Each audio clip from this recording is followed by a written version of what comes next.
There is another seer whose chilling predictions continue to echo down the centuries. He is Saint Malachy, canonized in 1190.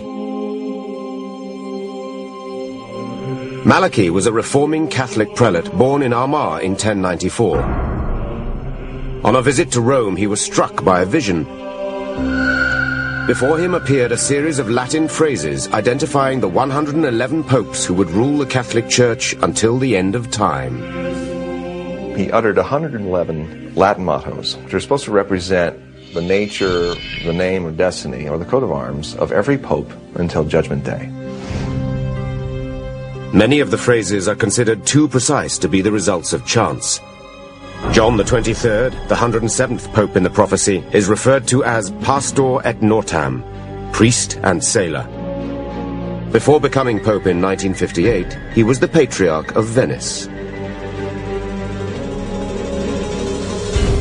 Paul VI is Flos Floram, flower among flowers. His coat of arms is a lily among lilies. John Paul II, who is called De Labora Solis in the prophecies, which means the sun's eclipse, the sun's labor.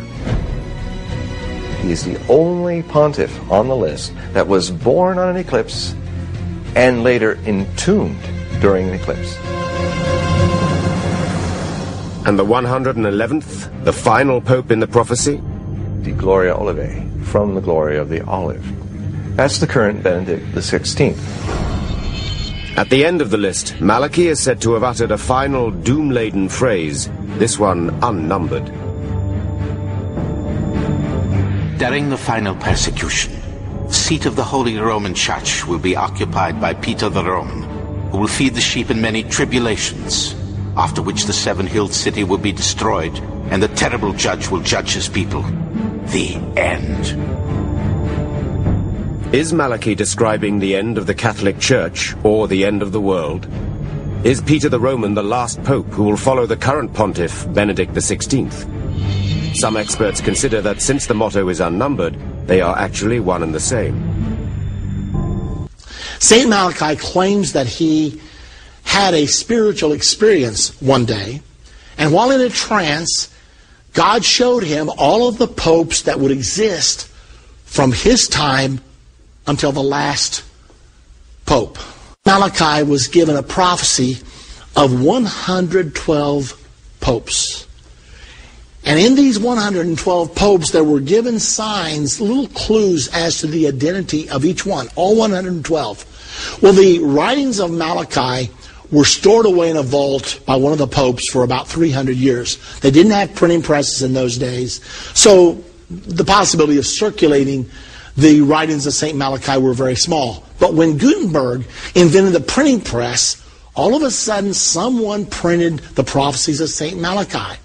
And as the prophecies of St. Malachi began to be known, people became very interested, and they started counting the popes. Well, several hundred years had passed by that time. However, 112 total popes from St. Malachi to the last pope. Well, what's in fact happening right now? Pope John Paul II, who just died in 2005, was the 110th pope. No wonder interest in the prophecies of St. Malachi are reviving right now. When the cardinals came to Rome to elect the 111th pope, an article appeared out of India the day before the election. A man said to the cardinals, you must elect a giant spiritual leader. You must elect a pope that can appeal to young people. You must elect someone that can hold the church together. But he said, there's one more thing you must pay attention to when you elect the new pope tomorrow in the Sistine Chapel. Make sure you don't elect a pope that has anything to do with the olive, because the clue for the 111th pope was the glory of the olive, whatever that means.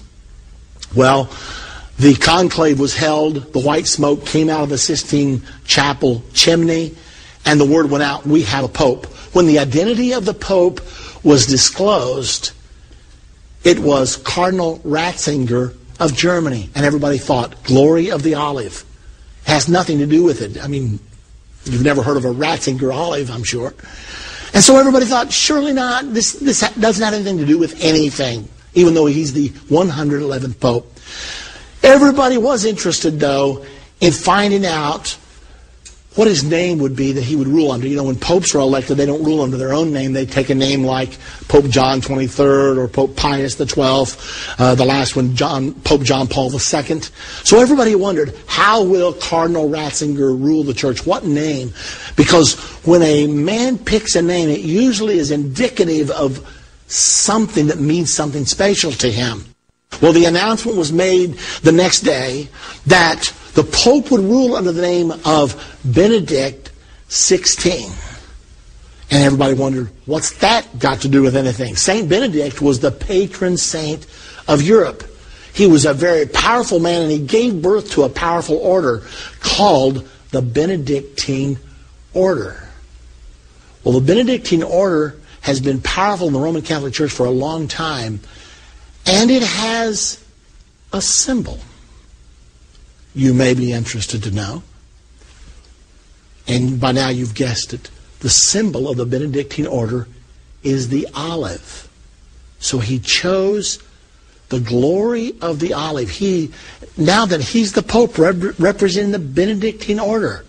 So the question has to be asked, are we right now watching the 111th Pope? Now the prophecy says that in the days of the 112th Pope, Rome will be destroyed. Well, the prophecies of the Bible, I don't know what to say about the prophecies of St. Malachy. I don't know whether I believe them or don't. I'm simply telling you that if this is coincidence, it's very coincidental. But I do know this. The Bible says that right at the time of the Battle of Armageddon, the city of Rome is going to be destroyed. And that's what it says happens at the 112th Pope. Now, it's really interesting that this Pope just elected was elected at the age of 75. The cardinals chose an older Pope on purpose because Pope John Paul II had ruled the church for so long that he had totally changed the texture of the church. They felt like they did not want a Pope that would rule for a long time, so they picked a man 75 years of age. Today, he's 76 years of age. So how long will he rule? If, in fact, he is the next to the last Pope, and all the other signposts that we're talking about today are coming to pass right now, then perhaps St. Malachy was on to something. Perhaps the next Pope will be the last Pope. Now remember, in the St. Malachy prophecy, it says the last Pope will be Peter the Roman. Now, whatever that means, apparently he's going to be a person from Italy. We've had 2 popes in a row not from Italy. The first 2 popes not from Italy in 455 years. All of a sudden, it looks like if St. Malachy's prophecy is correct, and I can't tell you whether it is or not. It's not biblical. It's just something that happened. But if in fact it is correct, after this pope dies, the next pope elected will preside over the destruction of the city of Rome. Several times in the book of Revelation, Rome is referred to as Mystery Babylon. Revelation 17. Mystery Babylon is called the city of 7 hills. Rome is the city of 7 hills. And the destruction of the city of Rome is mentioned several times in the book of Revelation. And that's what St. Malachy said. So here we are. You got St. Malachy's word, which you have to take with a grain of salt. But you got the Bible that you can take to the bank. And it's telling us, you and me, that we're getting closer and closer to the second coming.